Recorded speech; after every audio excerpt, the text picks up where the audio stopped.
Everyone. Good morning, good afternoon, good evening from wherever you're joining us in the world today. And welcome to another episode of the Realist Lens for researchers who keep it real. Today, we're diving into realist evaluation in global health research and why it's especially relevant in low and middle income country contexts. When interventions meet the complex realities of health systems in these settings, the question isn't just what works, but what works for whom, in what context, and why. Realist approaches help us unpack that complexity. They also raise critical questions about ethics, representation, and knowledge co production, especially when researchers are working across cultures, sectors, languages, and geographies. Today, we'll explore how these approaches can offer not just better evaluation, but more grounded and meaningful contributions to policy and practice. We are joined by someone with ample experience in this field, having worked, published, and supervised students working in realist approaches and LMICs. Who else but Brynne Gilmore to be joining us today? And Brynne, it's a pleasure to have you. How are you doing? Good, thank you. Thank you very much for having me and inviting me on your wonderful idea of a podcast. So I look forward to our chat. No worries at all. I'm really looking forward to it as well, Brynne, because I know the conversations we've had in the past into our own alignments into making realist research more accessible, not only within our own context, but also just globally in different fields. And I feel it's such an important conversation to have. And I know you've been doing such amazing work in this area, so I'm looking forward to hearing more about your work. Just for people who may be listening to the podcast for the first time or that may have not come across your work just yet, would you be happy to just share a little bit about and your backgrounds and details and your work in the realist community so far? Sure. So I'm Brynne Gilmore. I currently work as an assistant professor and head of subject for health systems in University College Dublin in Ireland. And I am Canadian by background originally. And after my undergraduate, I went and worked internationally, mostly in Tanzania and East Africa for about 3 to 4 years, just kind of on smaller NGO health program work.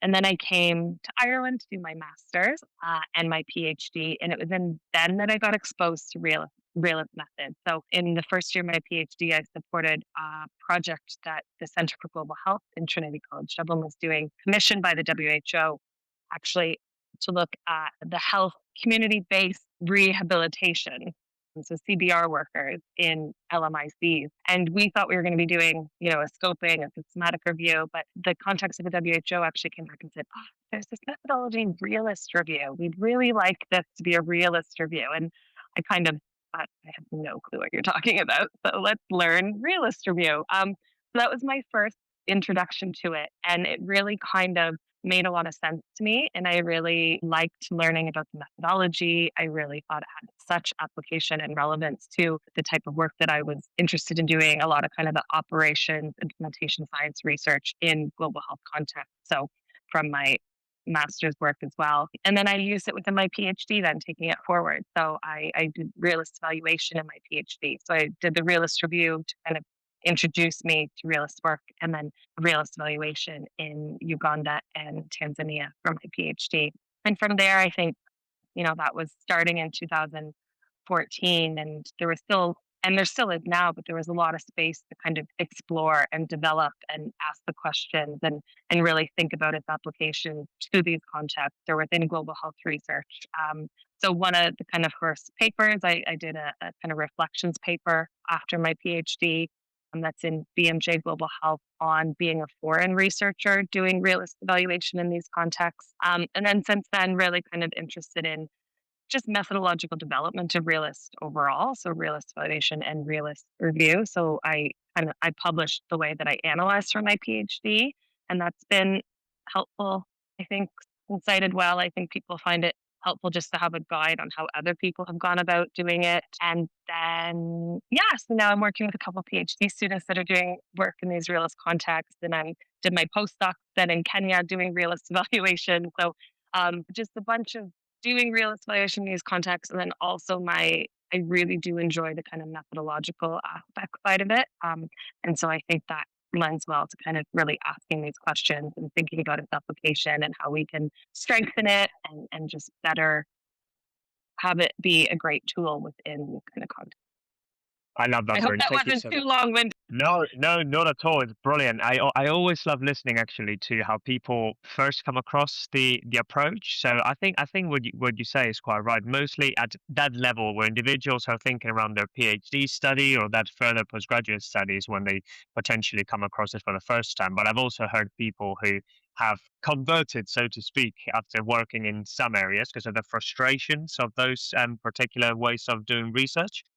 So it's really interesting to hear your journey into the approach coming over 10 years now. You said 2014, of course.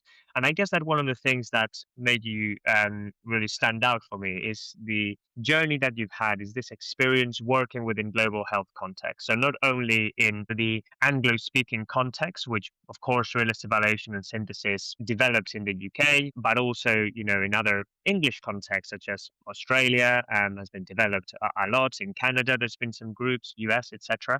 So it's great to hear the wide context that you've been involved as well with this approach.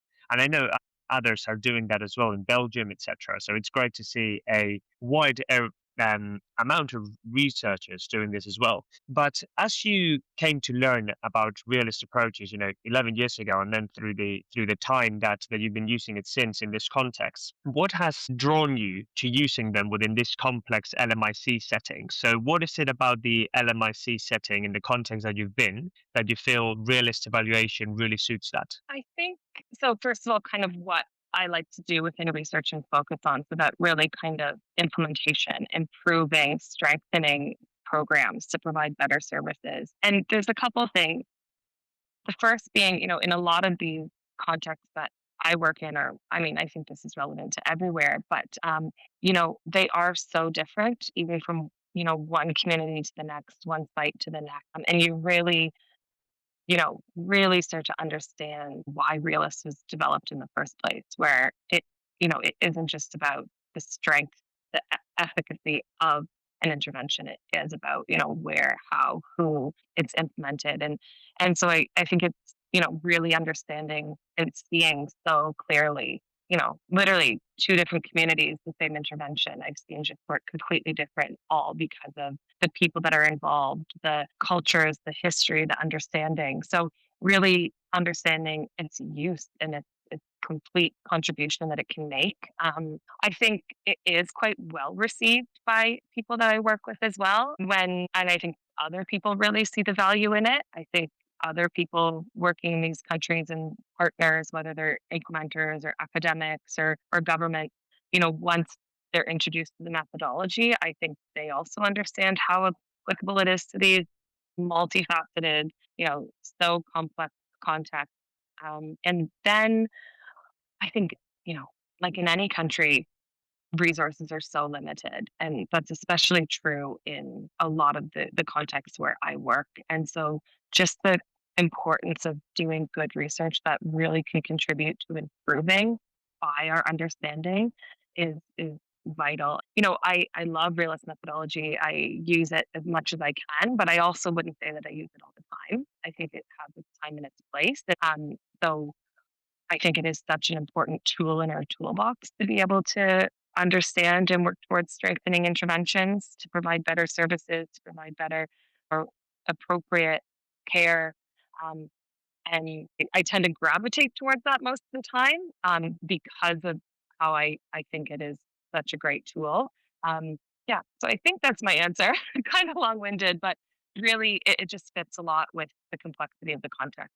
And I think it really has the potential to not just kind of tokenistically and say we're strengthening interventions, but actually show us how we can improve them and what is working and what isn't working with these kind of really in-depth theoretical aspects that do incorporate so much of the history, the culture that in the context that I'm quite familiar with working in is so critical. You're not going to be able to do an intervention well if you don't understand these things. 100%. And I think you mentioned some key things here that I'd just like to reflect on a little bit more. And one of the key ones that you just mentioned now is the differences in context, not just within countries, but between the same country as well. Of course, I'm, when I mean, I'm based in London. You don't have to go too much away from London to see the multiculturality, the differences within different areas of the city, that the same intervention could work or not. And similar in different countries, similar culture, systems, contexts. So I think that you make that really important point that those settings, you don't have to go too far to understand those things, but even within those same countries, that can be really interesting. And I love that purpose that you have, Brynne, where you say about improvement and making things better. I think that's a very noble way of looking at research and how realist evaluation can really do that and help in that respect and providing those explanations to policymakers, decision makers, individuals in the ground, really. And I think one of the things that you mentioned that I really like how people receive it as well. And that's kind of linked to my next question around the tokenistic involvement and ensuring that people are really using the approach in a way that is useful for them within their context as you're getting with those stakeholders. Because working as a foreign researcher in this context may often come with this ethical and relational complexities in all sorts of areas. And I'm sure that you'll have so many stories to tell. But just to say, as a key whistle stop tour, how have you navigated these dynamics when applying realist approaches? So, when it comes to questions of, for example, whose perspectives shape these program theories or these explanations, whose realities are foregrounded, because of course you may involve stakeholders or realist interviewing in this context or settings, and you might have found some learnings from that. Yeah, big question. Great question. Complex question. I think, ethically and relationally, it's, a lot of what we do is best practice in global health research. You always have your mm, partners on the ground. You have your academic institutions that have a better understanding and insight into this. You work with people that know more than you about the topic or the context in that area. Ethically, we have all of our ethical guidelines and procedures. So just like obviously doing research in the UK or doing research in Ireland, you have your ethical review boards. It is way harder to get ethics than any of the countries that I have worked in internationally. They are really, really rigorous and in multiple different steps. But that is just kind of the checks and balances side of it. But the actual kind of practical and really making sure we're not just doing like extractive research and that we're doing research that is needed, but also research that is, yeah, ethical and shared and beneficial. I think it's for me with realists, I think it really depends when you're talking about, whose perspectives are we talking about? Whose theories are we talking about? You can design the perfect partners. You can have all the ethical procedures in place, but then it is a matter of actually doing the work and doing the work ethically and making sure that you're representing everything well. So the first thing I would say, that it does depend on your program theories that you're trying to test and explore. Like realists, we don't give a hierarchy to participants in that sense. So I can't benefit the community's knowledge isn't more beneficial than the minister of the Ministry of Health knowledge on overall, but it would be depending on which theory we're kind of testing and exploring. It's the first thing I would say with thinking about the scope of your project and what it is you are trying to understand, what level of theories you're trying to understand. Are you looking at, theories that are going to be really relevant to communities, or is it more going to be policy level theories and, you're having a lot more kind of policy stakeholders, things like that. So it's really getting a clear scope and then making sure that you talk to the right people for those theories. So we have our ethical principles of that kind of think about making sure you're always including the people that need to be included. You're not excluding participants based on it's difficult to get to them or anything like that. So I think setting your scope for what your review is or what your evaluation is, setting your initial program theories and really making sure you're thinking about all those different levels that you need to get to. Are you looking at theories that do need community stakeholders involved in that? And so how do you make sure that you're not leaving anybody out of the conversation that does need to be included in that conversation without really applying a hierarchy to experience and perspectives in the overall study? Make sense? That makes a lot of sense. Yeah, thank you. And I mean, there's some words there that I just like to point out because you said something that's needed, ethical, it's ethical, shared, and beneficial. And I think that when it comes to really translating those difficulties into those contexts and settings is a really nice reminder in a way into the kind of things which I know that may seem obvious in a way that when you're doing research, this may be what you have to do. But as you mentioned, the theory and the practice are two different kettle of fish, Mm. particularly when you're going into the difficulties of looking at an approach that has often been developed in Western high income country academic settings to LMICs. So, how have you translated some of those ideas into the doing methodologically, culturally, or relational? Because we talk around these areas which are super important theoretically, something that's needed, something that's ethical, shared, beneficial. But then Yeah. this concepts of realist evaluation, synthesis, then the translation. And again, not only from a language perspective, but from a Yeah. methodologically, culturally, relationally. What kind of things are needed to make these approaches meaningful in those settings? Yeah. That's a really good question. And again, a really big question at the same time. I think I'm still struggling with that all the time. I think that's something that I am really interested in, however, is thinking about, how best to go about applying these or thinking about you know, these considerations. One of the things that is a big challenge right now is, as you said, a lot of the kind of expertise and capacity is quite is located in high income contexts. So it is changing.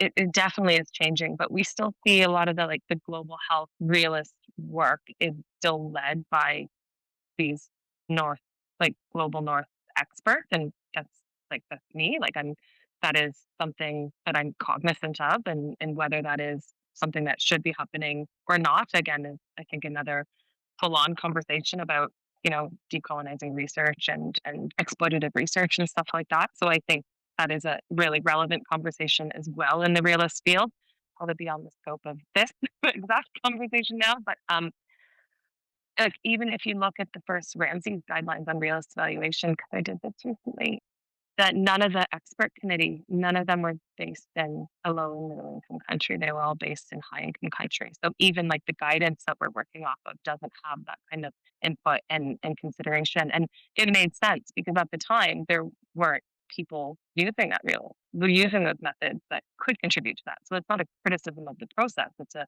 reflection of where we are. So one of the things is just developing that capacity within these contexts. And I think that is a slow burn, just like it is with developing it in the global north. Like, when I started Realist 11 years ago, the amount of people doing it looked really different than what's happening now. So it is going to happen. So one of the things would be creating those opportunities for it to happen, making sure that we are involving people in these contexts that can work to grow it and support it, that if we are doing funding or projects, could we incorporate some aspect of capacity building? If I'm the next project I do, if it is in, an LMIC, if it is in a global health context, like how can I leave it better than when I came in terms of realist knowledge and strengthening and things. So there's definitely that aspect of just building more realist researchers in these areas so that we don't have to turn to just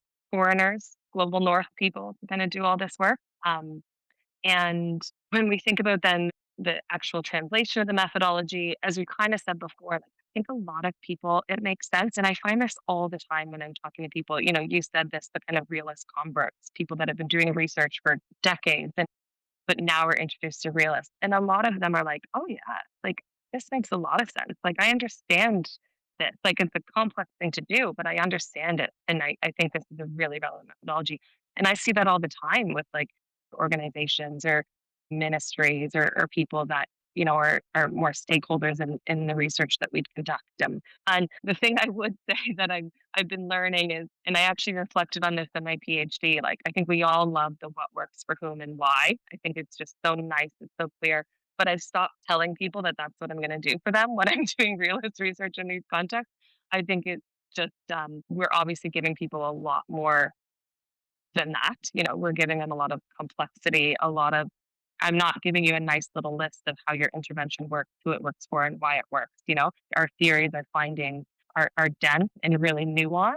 So I think just being careful of not overselling a methodology is an important thing when we're kind of working in these areas as well. I love some of the points that you've mentioned now around the communities of practice in these areas. And I guess that's one of the things that I'm trying to do with the Spanish group, to really get these materials and these conversations and this, because a lot of the people that I've been speaking to, it's been exactly that. It's been, oh, I didn't know this even existed. This makes sense now. I have something new to speak about. So I think that difference, the gap, if nothing gets done, the gap will just get wider and wider and wider between the individuals who are learning and developing, going to conferences and understanding the language and methods and approach, and then the ones are being left behind. Again, not on purpose, but just because of the publishing that it's all in English, because of Yeah. the materials and methods and research that happens in all these areas. So again, it's definitely a wider conversation. But you mentioned around culture. No, what I'm interested in that specifically is because I've been doing some reading in this area because very much like you, I was so interested in this. And one of the things that I was interested in hearing about is in this way of thinking or this way of doing research, like for example in interviews, for instance, where there is this power dynamics between interviewer and interviewee.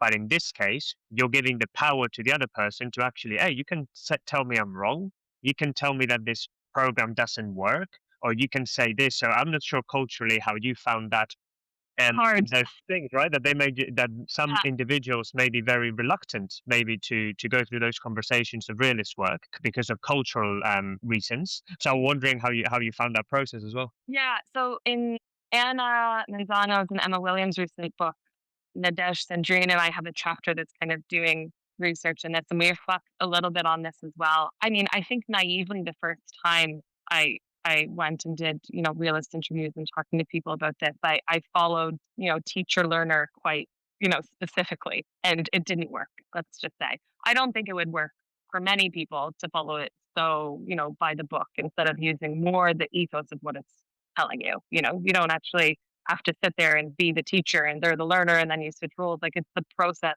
of that theory building through these kind of I'll show you mine, you show me yours, but without that, really specific teacher learner hat on, which I admittedly went in way too serious at the beginning. And I think a lot of the people that I work with, a lot of my work is focused at the community level.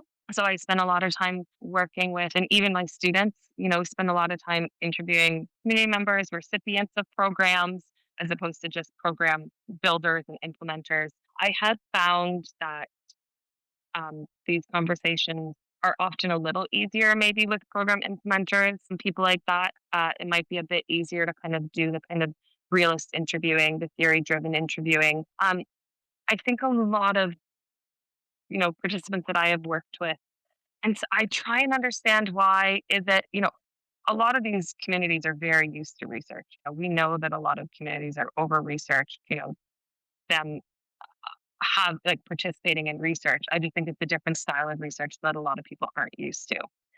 And I think there is some element of power when I'm, Dr. Brynne Gilmore going in and, a foreigner, the color of my skin, the clothes that I wear, the cell phone that I have, the computer they see sticking into my bag, like whatever it is, they're like it's impossible for me to get rid of some of those things. And so I think it's hard sometimes to go in and then say, okay, now I'm going to tell you something that I think is happening, and I want you to tell me what's wrong with it. I want you to tell me how it needs to be improved. And that was really hard at the beginning until I practiced a lot more and thought of different ways to kind of ask those questions to go about doing that theory refining that made it less about you're challenging my ideas because that didn't work for me. And I think in some of the contexts that I work with, I also bring that a little bit back to power, but also education systems. Like in a lot of contexts, it's a lot more didactic teaching, where the people that went to school, you're used to having your teacher is the one in power and they tell you what you're learning and you memorize what you're learning. Whereas I was lucky to go to more critical based education, a lot of now countries in the Northern Hemisphere, Europe stuff, we are doing more kind of inquiry, critical based learning. So people are used to challenging and used to asking. So I think there's this element of people aren't used to being asked these types of questions and aren't used to being able to respond in a way that is that. And then I think there is also that element of power, which you can reduce a little bit, of course, but you can't reduce all power. So I do find the interviewing kind of challenging with certain participant groups. Yeah. But that's also where I really love realist methodology, and that it's not telling you how you have to do that. It's telling me that I need to do theory building and I need to, theory test and theory build with these participants through some kind of, theory based interviewing. But it's not saying it has to be a one to one sit down interview. Like, I supported a student that did vignettes in Sudan and they found them really helpful. Sarah Dada just did photo voice in Zambia, and her and Ferdy have a chapter in Ferdy Mukambang have a chapter in Amazon and Emma Williams' book. Like, it's still trying to get at that theory, but it's maybe meeting people more where they are. And that requires a lot of thought. And that requires having partners on the ground that know what would be most appropriate or something wouldn't work. And that requires, being really aware and familiar as much as you can with the groups that you want to work with and the challenges that you might kind of undergo. And being flexible. There has been times, again, the nice thing with Realist is we do get to be iterative if you're able to build that in. So maybe you do an interview and it doesn't work this time. Can you go back and do something different next time? Does your ethics allow for that? Have you incorporated that in your protocol? Sure, think of all those things. But maybe we do need to think about those things when we're designing our research. It might not be the best theory building, theory refining form of data collection for this population group. What can we do that would be better? I love that. I think that what you say there just hits the nail on the head, which is it's a way of thinking, it's not a recipe. And then from there, you can use all this different, again, method neutral, right? To Yeah. really get into those theory development and base it on the community, on the question, on the scope, and all these different areas that you Yeah. think. And yeah, And yeah, sorry. no, it just and the one thing in maybe global health or other types of research is we have a lot of other methodologies or paradigms that work on this. Look at just for actual research, look at qualitative research, like look at indigenous knowledge systems, look at decolonizing, methodologies and stuff. But just like, the global north and the global south, depending on where you are in LMIC, they are also different between them. You can't just this methodology isn't going to necessarily work just because it's also an LMIC. So it's really, what has worked in these contexts before to get this type of data or in even qualitative research, like what is acceptable, what is applicable to these contexts, how do maybe your participants, how are they most comfortable and familiar with, is it short stories, like a lot of cultures it's really story based, how can you incorporate story based, that's why the one student did vignettes in Sudan because they knew that it was a really kind of story centric culture. And this idea of putting forward a story made more sense to do theory building than it did to kind of just do a one on one interview?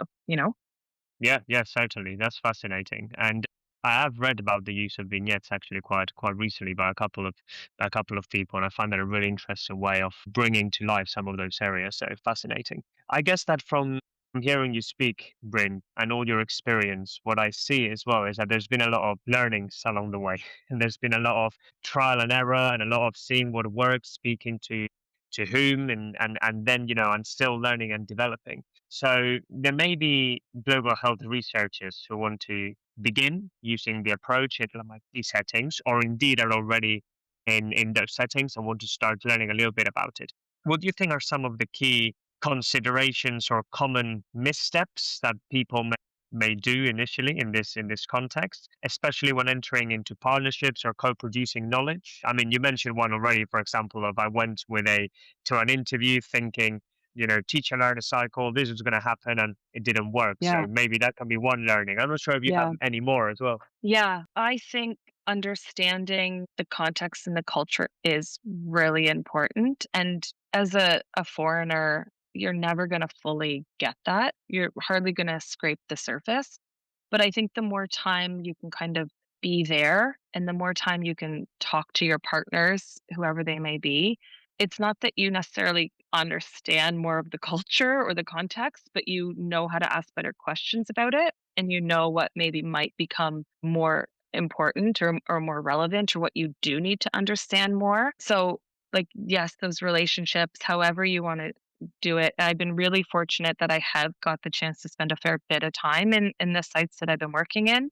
So I was able to form good relationships with the communities, but also implementers and spend a lot of time kind of observing and just asking questions that aren't even relevant, wouldn't seem relevant to to the research itself, but they are because I'm learning. And, I know that that's not the reality for most research projects that we do. So I think just knowing that we don't know a lot and being able to turn to people and ask good questions is really important to start to understand and unpack a little bit more of the contexts. I think spending a lot of time, a lot more time than you think, on preparing to do the research and incorporating more maybe iteration than you normally would think, because things probably won't go right the first way, or you will learn how to do it better, especially if you're doing it through translation. So again, that chapter with Nadezhda and I talks a little bit about that, but because there's not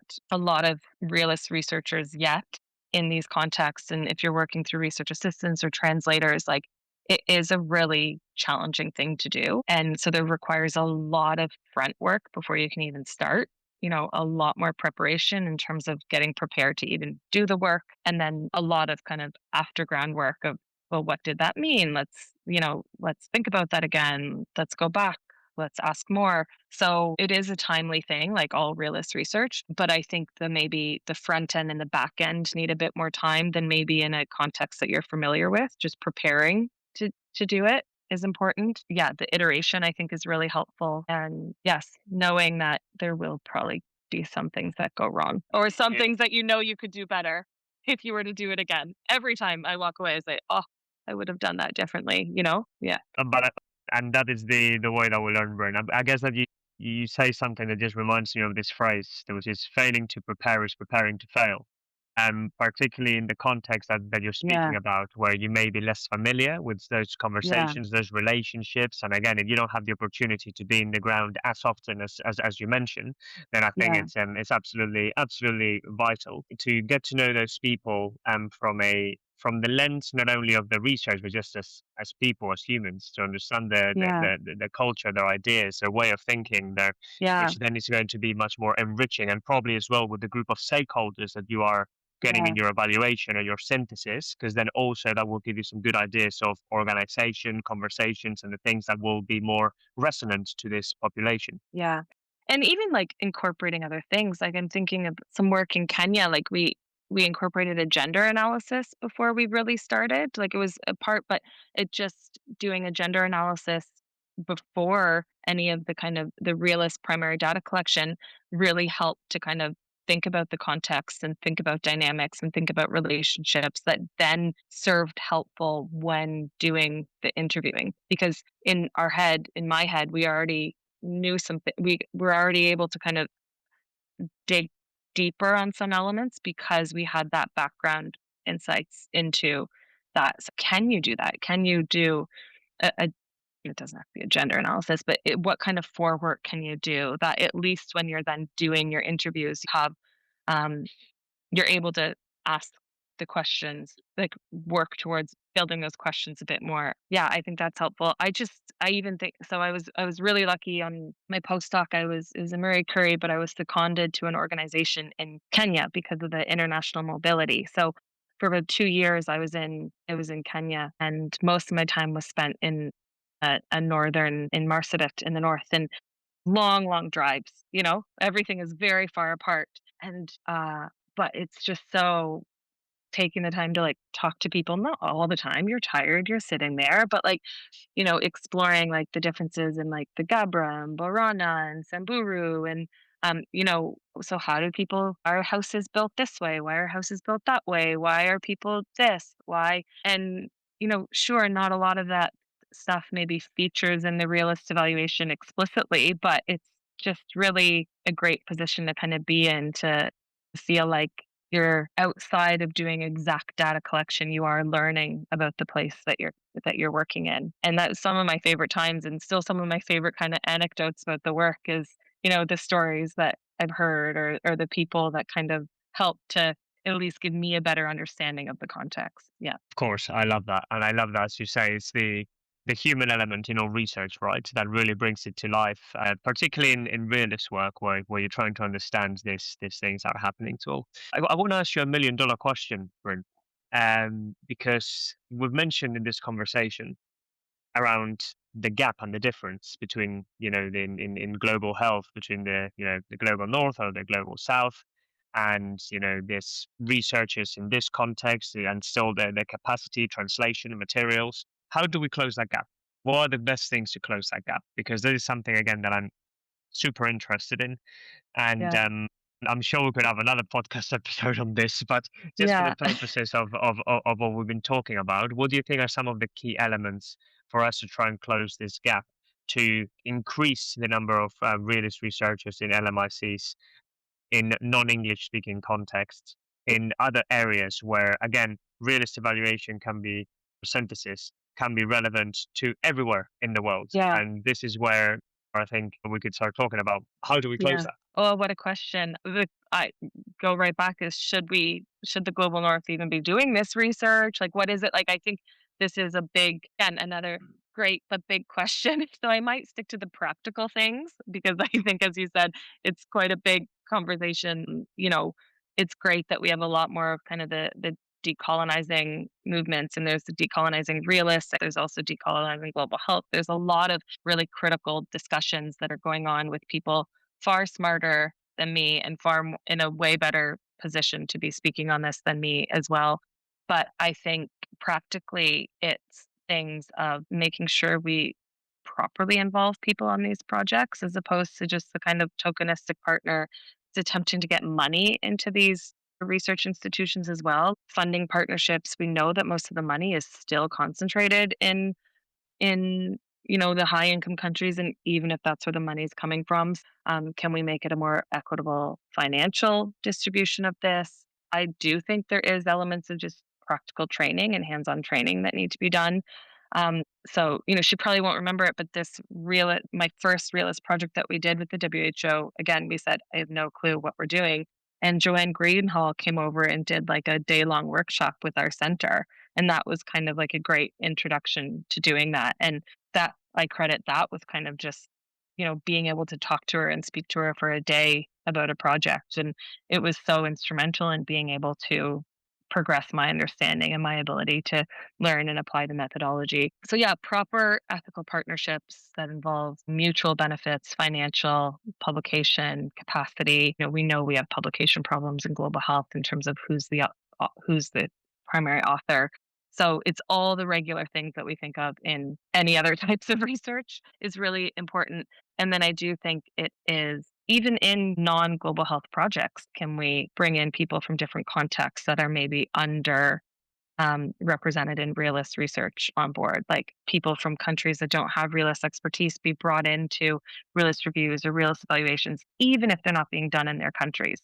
You know, it doesn't have to just be a project that's being done there where we can build capacity. And I think it, like what you're doing, making some of the tools and the resources more available and more accessible through the translation. Now, that's a tricky thing in global health. There would be a lot of translations, but of course, I think it's a very worthwhile exercise, especially in maybe some of the main languages that it would be, French and things like that. So it's the practical things like that.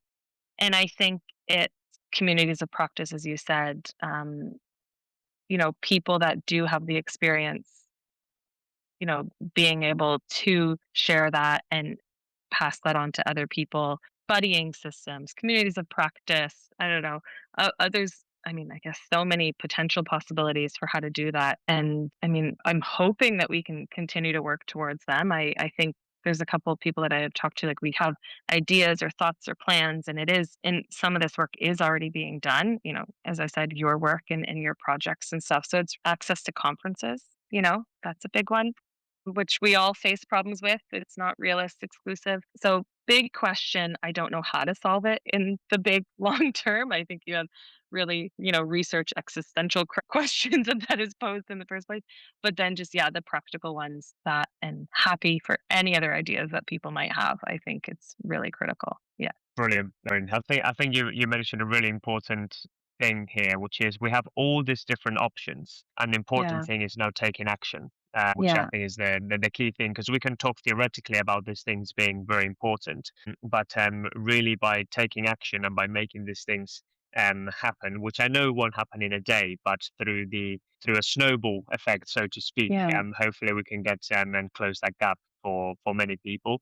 No, Yeah. in realist evaluation and synthesis, but it's also certainly in research as well as we Yeah. speak more widely. And it is happening. I draw your attention to the Realize hub in IPH in India. So, Yeah, yeah, yeah. Prashant and Pragati, they're doing amazing things. And I think that model and how could we take it to other places? Like, can you do it without funding? I don't know. It's a big ask, of course, but there are great works and efforts and projects ongoing, and it's just about then us as a community continuing to support those and people who are able to give their time, and it is a snowball process. Once we start to do more projects in these contexts, there will be more people that then become methodologists and experts themselves, as long as we do those projects properly, as long as Absolutely. those are done, co-production, as long as those are done with like proper stakeholder, proper participation, proper representation, proper involvement. So it will turn into this eventually if, realist evaluation keep having the rise in global health research, as long as we do the global health research well. Alongside it and as an afterthought in a way. Yeah. It runs in parallel and not as Yeah. a separate, because it not the lines go left to right rather than up together, if that makes sense. Yeah. Yeah. So yeah, Bryn, look, I've loved speaking to you and hearing about your work, your experiences, your thoughts, and the passion that you have for this, which I think is fascinating. And as you mentioned, a really useful tool in the toolkit for global health research for people in LMICs, or for anyone who's trying to understand the complexity of the social world. We always like to end with some practical tips, and you've offered many already, which is fantastic to see. Particularly as you were mentioning in some of the missteps, like the iterative nature of the preparation.